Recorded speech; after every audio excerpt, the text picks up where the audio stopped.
In this mini lecture, we'll be covering Chapter 7 on innovation and change.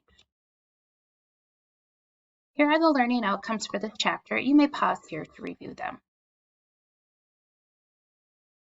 So innovation is either a new product or service, a new idea, or a new way of doing something, a new process it can even be, that helps companies or organizations to create a competitive advantage. Organizational innovation occurs when an organization is able to successfully implement a new idea into their organization. And innovation is very important for business success because if we're not creating new things and we're not trying to improve the way that we're doing things, what an organization is doing is going to get stale and consumers are going to get bored, or it's not going to continue to cover a consumer need. And thus, it will become irrelevant, and you'll see examples of this. So it's really important to, when looking at change and innovation, to understand the product life cycle. So we're first going to start by looking at the top part. So in the product life cycle, we are looking at time and sales. And so the first stage is really research and development, coming up with new ideas, researching them, creating them. Then they go in the introduction stage. And in the introduction stage, we can look down here now on the bottom, and we can say that we have what we call early adopters. So just a few people start to use the products and services at the introduction stage. Then it starts to catch on, and we go into the growth stage. And you can see an early majority of consumers start to use it. And that's where you would say, like, oh, everybody has this now, or everybody's using this. I think of, like, for some reason, I'm thinking of like the Stanley insulated mug craze right now. You know, it's gone through the growth, and pretty much everybody has one now. Then it hits the maturity stage, and you have your late majority who start to adopt it. So again, it's really like everybody has it. It's a very normal thing. And then it begins to decline because something else came out. And that's where the laggards, or the people who were really pessimistic or thought it was too expensive, those people start to buy it. And so this will come up again later in your study, so it's important that you understand the product life cycle. And so kind of related to that is this S-curve of innovation, which just basically says that we have a technology, we have an innovation, it goes through the product life cycle, it grows, and then at some point you get what we call a discontinuity, or maybe a chasm, you might say, or something new comes out. And then what happens is this first product or old technology starts going to the decline stage as this new technology starts to take off and go through the process. So let me give you an example. Way back in the 80s, we had VCRs, and they changed the way that we viewed entertainment. We could watch movies at home now. We didn't just have to go to the theater. And then eventually somebody said, look, we have a better option. It's called a DVD. And people were hesitant to give up their VCRs, but eventually people were like, yeah, DVDs are way better. We don't even want these VHSs anymore. And then to expand on that innovation, we had Sorry, I lost my spot. Okay, so then to expand on the innovation of a DVD, we had a Blu-ray.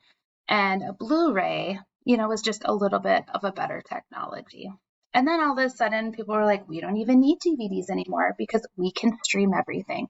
And so you can see how this S-curve of innovation kind of changed. And you can see how these products that once were really novel and unique went through that whole process. And now some of them are pretty much obsolete, like the VCR. You might have one for random things, but yeah, they're pretty obsolete at this time.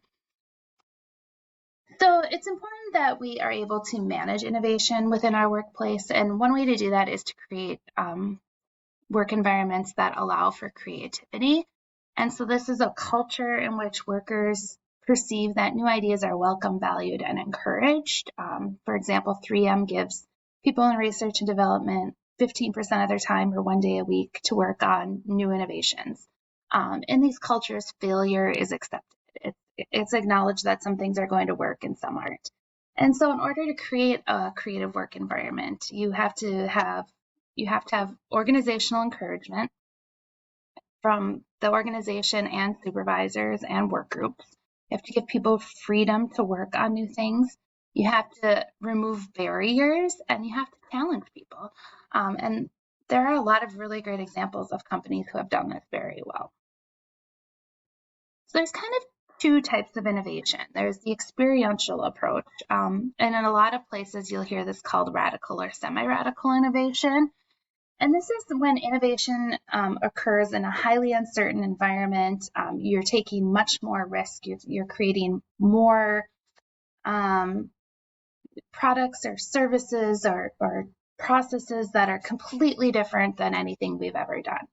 And so there are 5 aspects to an experiential approach, and these are the design iteration, so coming up with prototypes, testing it, and then getting it to market. And a lot of times this can only be done if you use multifunctional teams or cross-functional teams, which are teams from people across different departments. And so if you think of like creating a fully electric vehicle it was a very experiential approach to innovation that both companies like Tesla and other manufacturers have really started to put some investment into, and it's a big investment and it's a big risk and it's a big change. Here's an example of a prototype of a mini vacuum cleaner, and you can see they don't just create it, they use different materials and so forth to start creating it until they get their final product. So this is an example of a prototype. The other approach to innovation is called the compression approach, and this is just really incremental changes, or what I like to call small tweaks. Sometimes it might be like a generational change, and so the iPhone is a great example. Here's the iPhone 13, 13 Pro, etc. But then there's also, now there was the 14, and now the 15 is coming up. And every time iPhone changes, goes to a new model, you will definitely have small improvements. I just switched from an 11 to a 14, and it's definitely a faster phone. The battery's better, the camera's better, but other than that, I don't notice a lot of differences. And so that's really what that compression approach is. It's you're making those small tweaks to constantly update, but it's a lot less risky. Sometimes we have to have change because of organizational decline. And this is when we start to not perform, and companies will start to not perform if they're not innovating. So they don't anticipate, they don't recognize, they don't neutralize threats or adapt to the external environment. And there are different stages. There's blinded, they don't see internal and external changes. They don't take action, or they take a bad action, or there's a crisis like bankruptcy, or there was a PR scandal, and then there's dissolution, where they actually are no longer. And so here I have some examples of companies that went through organizational decline. Sears tried to focus on what we call their soft lines, so their clothing and their home goods and so forth, rather than really focusing on their competitive advantage, which was their tools and appliances. And they went through decline. They just didn't take the right actions. They just couldn't get ahead of the game, and ultimately are no longer. Blockbuster was actually very naive and said there will never be a time where people don't come and rent videos. They didn't respond to Netflix, and so there is still one Blockbuster in the United States, and that's in Alaska. Pier 1 did not respond to the online shopping threats. Toys R Us didn't respond to Amazon as a major toy retailer, and now they're no longer. Although I did read somewhere this week that they may be making a comeback.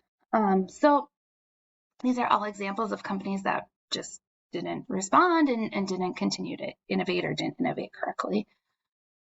And sometimes it is hard to manage change and innovation because people resist change. People are scared of change. And so as an organization, there's a process that is suggested where you get people affected by change to unfreeze, or you get them to realize that there is a need for the change. And then you do a change intervention where you get workers and managers to change their behaviors and work practices. And then you say, support it and reinforce it so that these behaviors stick, or you call refreezing.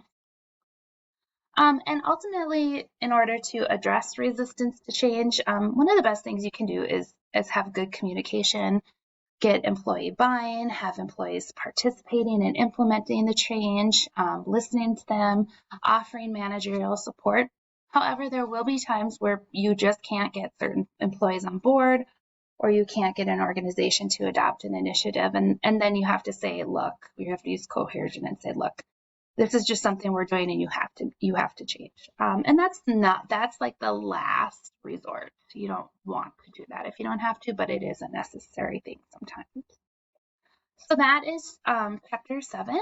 If you have any questions, please contact me. Thanks.